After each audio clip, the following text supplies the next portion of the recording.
He'd been hit by a tracer bullet, and the phosphorus had not gone off until it actually hit the bone in the upper arm. No wonder the poor guy was screaming his lungs out.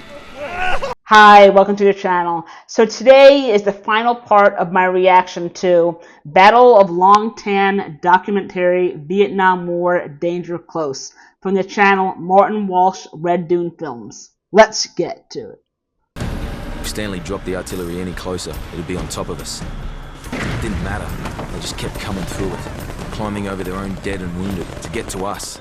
That stage of the game, as the forward line soldiers will tell you, the bodies were 2 and 3 deep and the assaulting troops were clambering over their bodies trying to get through to us.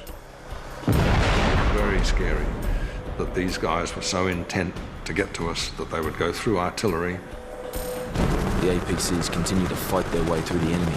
On the carriers to my left, Sergeant O'Reilly's section, were really being given a pasting, and the effect was that Corporal Clements was in fact mortally wounded. That's the point where I sent the carrier back out of the battle.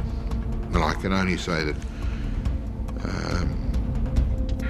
compassion, I guess, overcame military judgment at that point. It was as simple as that. Clements died 9 days later. The Viet Cong had reorganised themselves for a major attack. The final assault was going to come, a do-or-die attack. It looked like being in trouble, and I asked Murray Stanley to drop the guns by 50, which means they come 50 closer to us.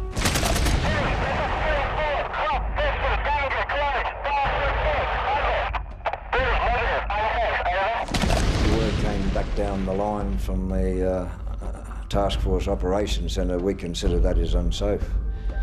Well, you know, that was like holding a red rag to a bull to me, and I think my words were, look, just put the effing guns down where we want them, otherwise you'll lose the whole bloody lot of us.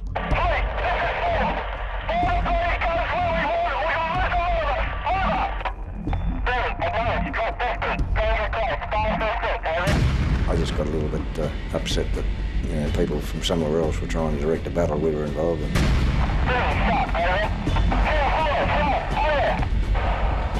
That's what good leaders do. They speak up. Willie and I were lying there together in the mud. He had his radio and I had a map.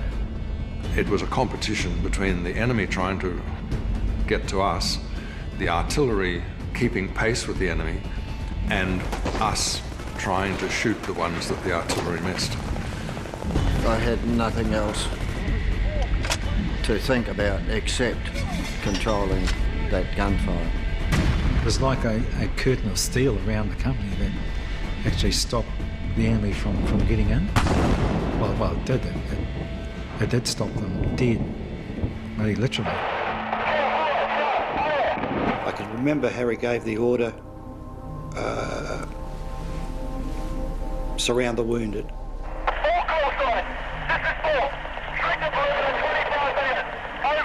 As the perimeter shrank, so did our numbers.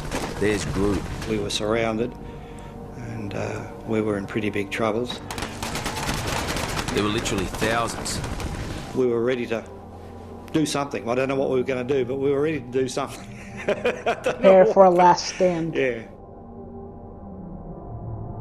You could still see them. It didn't matter what you did. They were still there, you know. And that's when I thought, we're gone this time. This time we're gone. They're just going to overrun us. I think I can remember saying to my guys, if ever we're going to get out of this, you know, don't call it luck. Please don't call it luck. If they get in amongst us, which if they keep coming the way they were, they'd have to, because we're getting low on ammunition, then you probably got to stand up and fight him. You should have a bayonet. Most of us didn't have bayonets. We should have. We didn't. Why did most of them not have bayonets?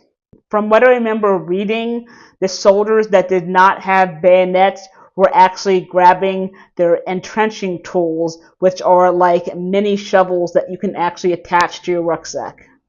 So you'd be swinging your rifle at him, you know, and they're going to beat you by sheer weight of numbers, you know. I said, at least we know that we're going to go down and fight, and, you know. Many already had, and many more would.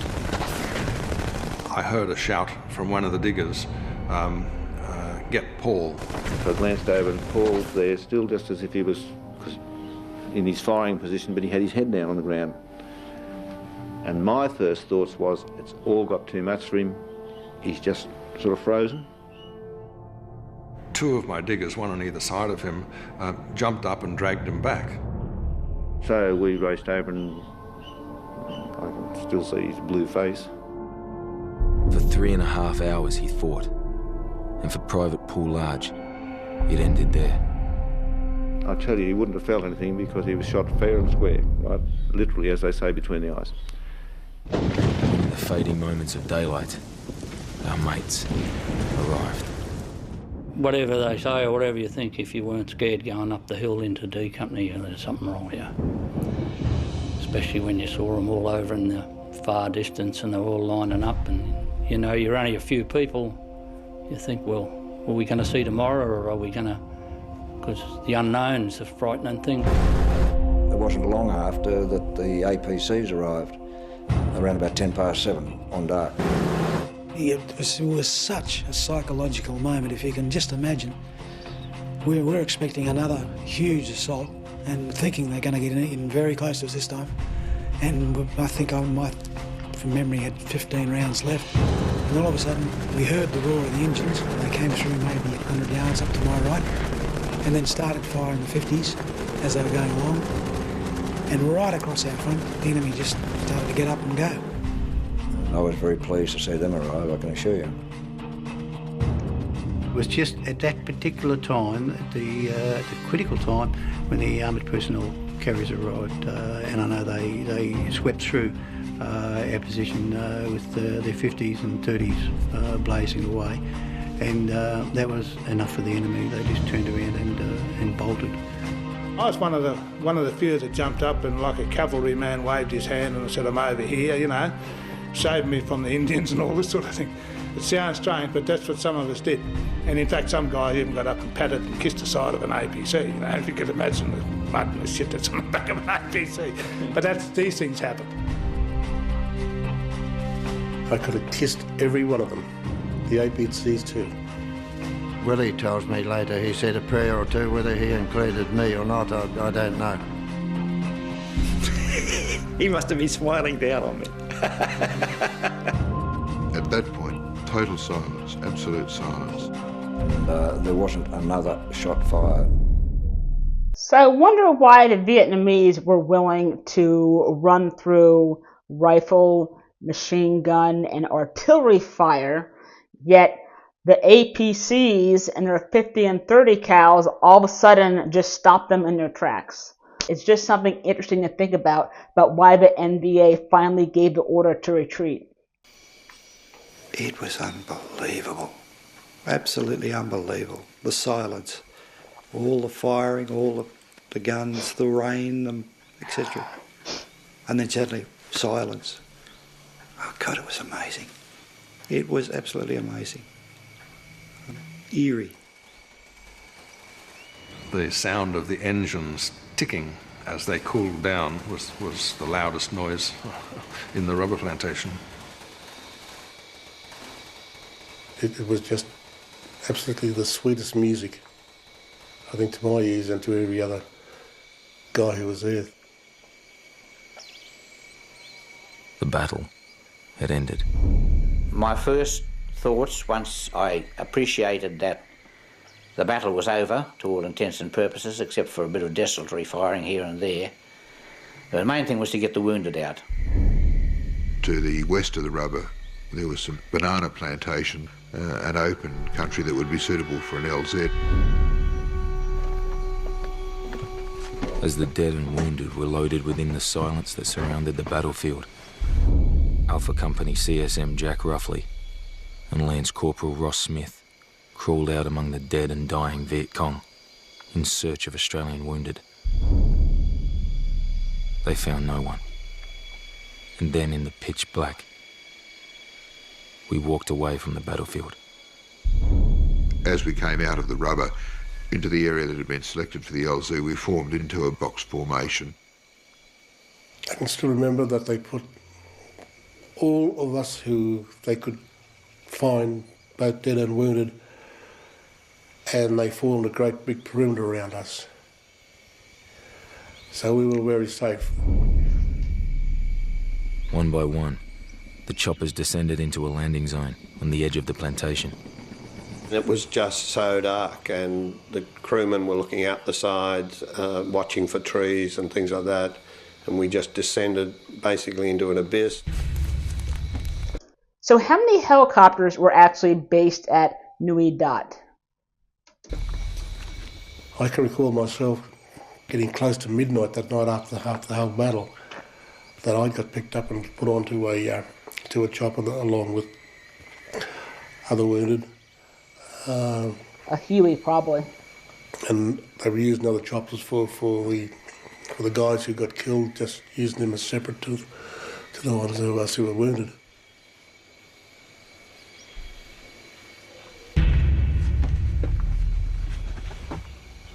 Warrant Officer Kirby, the CSM of D Company, asked me if my fellows would help load the dead, because the infantry fellows found that a bit disturbing, and we did, chaps did. And they just come in a ground sheet and they're already starting to smell, and body fluids run onto the floor of the helicopter, so it's actually quite a nauseating experience. It's a depressing experience. You don't feel good, and as they were piling up, you start to worry about, gee, how many people actually did get killed? We tried to organise ourselves in the dark. The platoon commanders and NCOs tried to establish who was present, who was missing, and who was known to have been killed or wounded. But many names went unanswered. I knew that I had half a platoon still out there. I didn't know whether they were dead. I didn't know whether they were alive, wounded. And my biggest fear was that the Viet Cong would mutilate their bodies, as we'd heard is what their tactic was up north. That night was pretty lousy. Japanese did the same thing in World War II. And I would also have been scared of maybe one of the injured soldiers actually being recovered by the NVA or VC, because then they would have been tortured, and that would have been bad. Thinking, oh, maybe they've taken them away, maybe there's been some prisoners, and you hear awful stories about bloody what they do to the prisoners and things like that. China, this is 01, sit rep. We have 22 wounded, 4 confirmed dead, 15 missing. Over. We had trained for the battle and survived, but nothing had prepared us.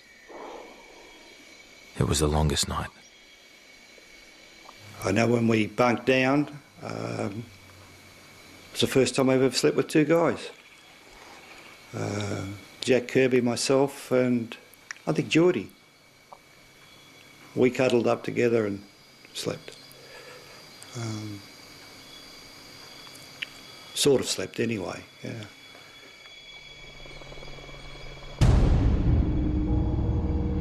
In the cool of the morning, I awoke to the sound of choppers flying in the reinforcements from 5 RAR.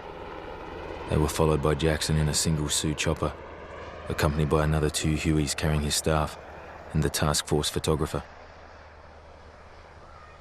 I saw a group of 12 platoon guys and went over.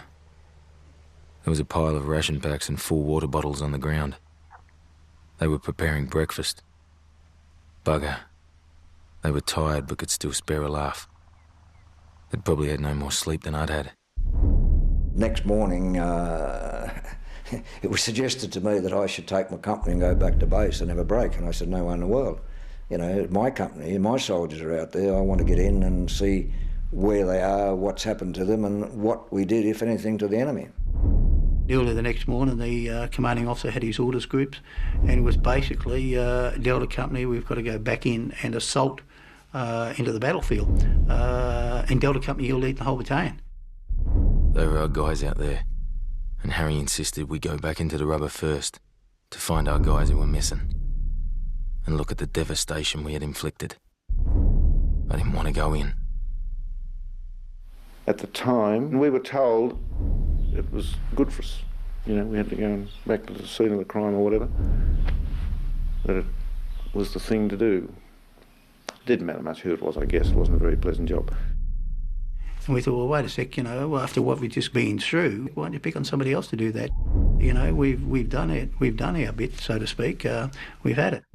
The gloom associated with the fact that a number of Australians were missing pervaded everybody. Whilst we had those thoughts individually, now wasn't the time to get together and share that thought.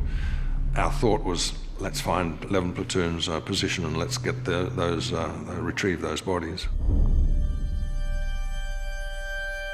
A, B, C, and the remainder of D Company 6 RAR, along with D Company 5 RAR and 2 and 3 Troop 1 APC Squadron, were to assault the rubber plantation. What we saw was horrific.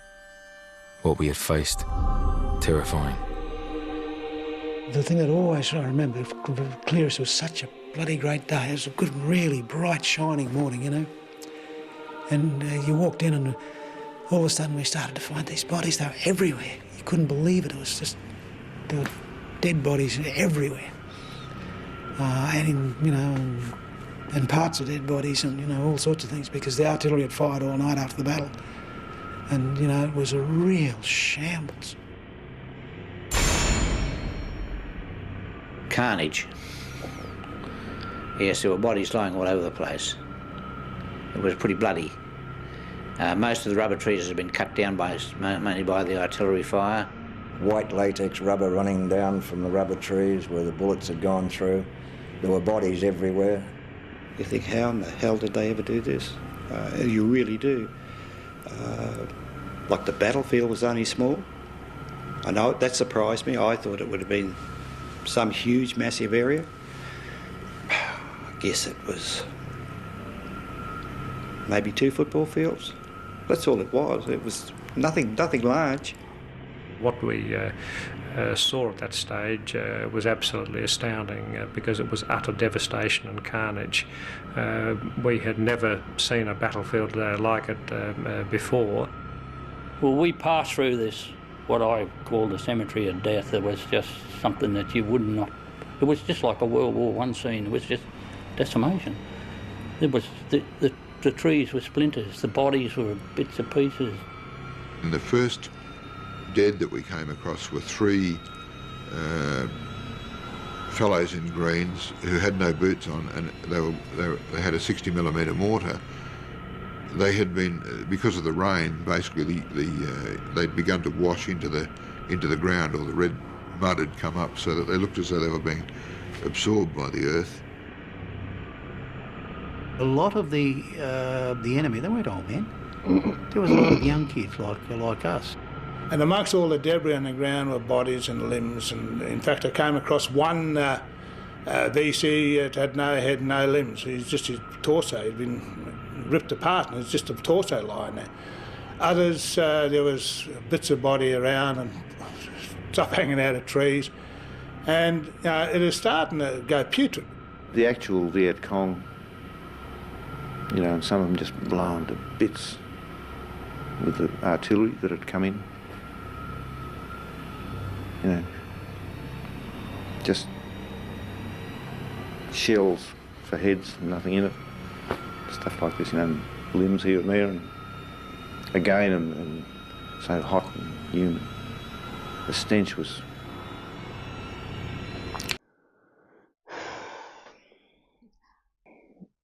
I can't even imagine having to experience something like that.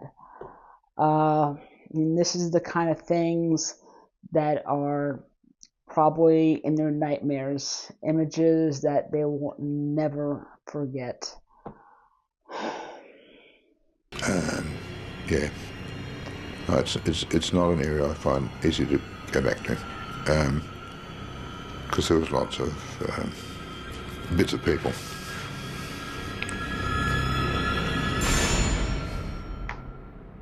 19-year-old kids having to see that, no, devastating. We were to recover our dead alone. They were there where they fell, all of them, except 2. We then moved into 11 platoon. That was an unbelievable sight. You still had all the guys lined up, rifles, you know. Most of them had their fingers still on the trigger, just basically frozen in time. That's a sight I would never forget and would like to forget. Yeah, that was quite incredible.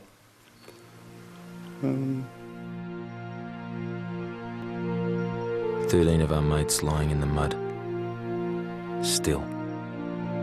When we got to where the 11 platoons were, it was, it gets me upset to think about it. But our guys were all lying down on their rifles, face to the enemy, and you can't do better than that. Their weapons at the ready, as if defending their position. They were dead, but hadn't given up. That says a lot about those soldiers.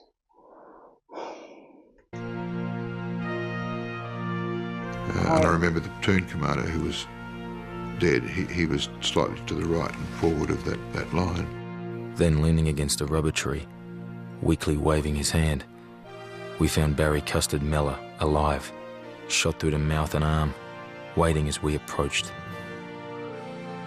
Somebody said, "Dang, it's Custard, don't you know, it's not a bad guy." And that was just marvellous, because we thought they were all dead for sure.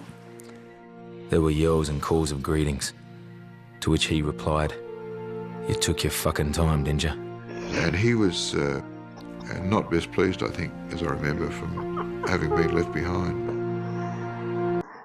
If he had known that earlier they were sitting and walking around and having breakfast, I'm sure that would have pissed him off even more. As they tended to his wounds, they found the last missing digger.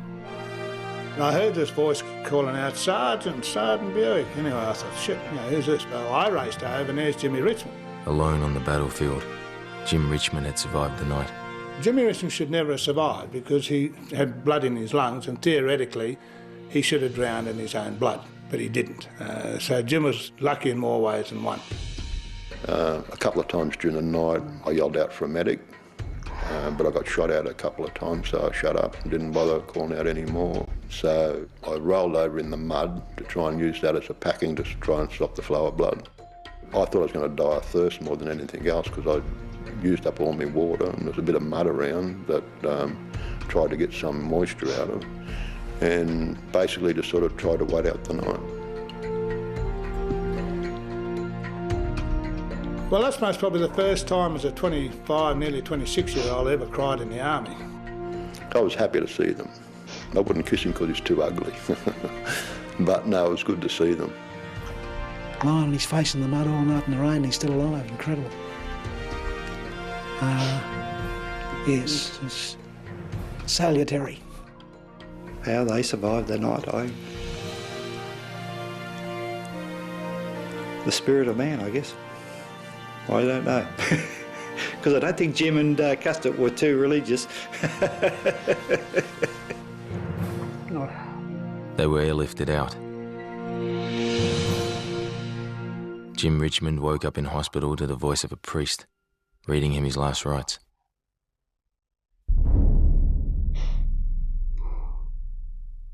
The only thing that separated the flesh of the dead from the red earth of Long Tan was the flies. For 2 days we buried the enemy.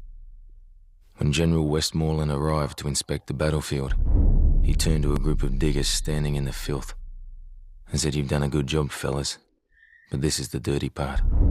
One digger looked up from the hole he was standing in and replied, "Should be right, mate. We can handle it." The informal address to the General in dry Aussie style created newspaper headlines. And they didn't stop. By the following Saturday, the Battle of Long Tan had hit the newspapers. Australia awoke to Vietnam. And in every state, someone had lost a brother, a son, and a mate.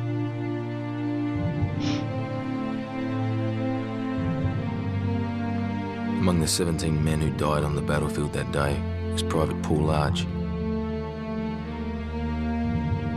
On the Saturday morning, the paper came to us, and I was reading the paper, and I was just praying that it wasn't our brother.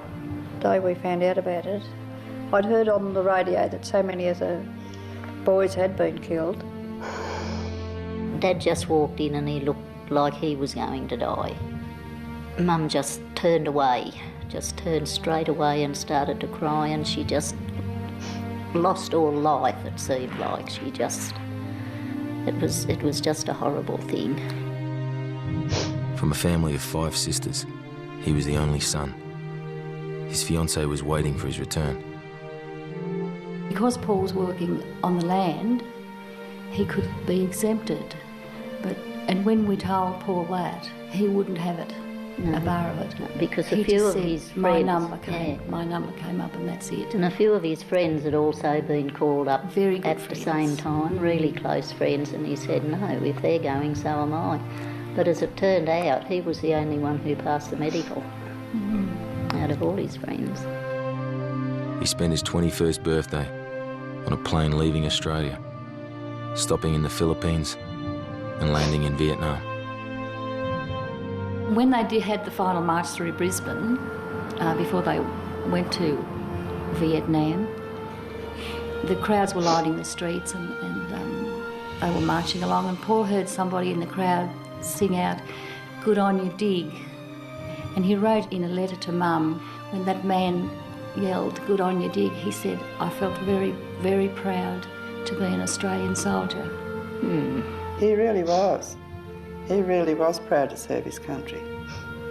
And we're all proud of him for being there too. Oh yeah. On Thursday the 18th of August 1966, as Paul fought in the Battle of Long Tan, his little nieces and nephews sat at a kitchen table and wrote to him. Their letters were sealed in their respective envelopes. They were never sent and remained unopened for 32 years. The gun carriage that Paul's coffin was on, they brought, and the soldiers, and they brought it past the house, our house.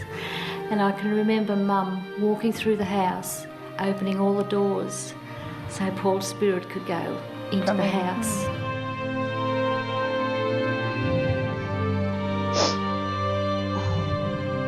The small town of Coolah in New South Wales, where Paul grew up, planted an avenue of 18 trees to honour those who fell at Long Tan.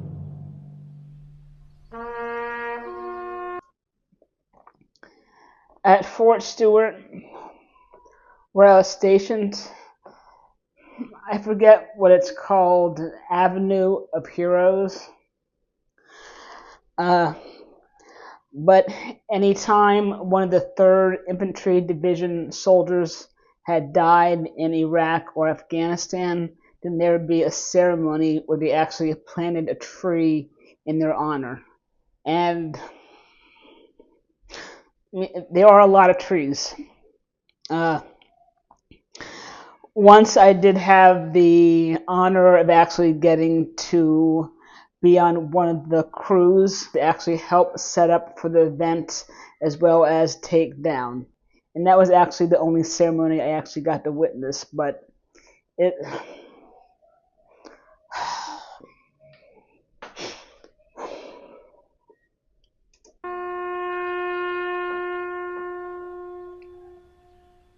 Paul's mother watered the tree planted in his memory every day until she died.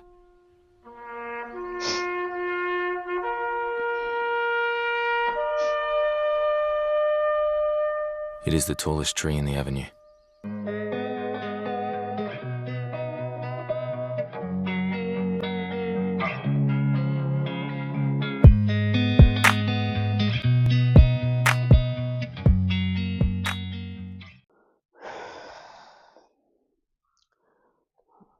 My heart goes out to all the friends and the family of the soldiers that fell.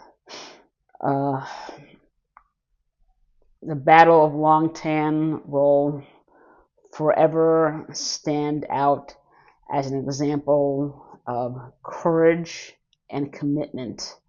Australia did something amazing. They were outnumbered 20-1 and still managed to come out on top. I think that says a lot about their training and leadership. And of course, we can also say the same for New Zealand as well.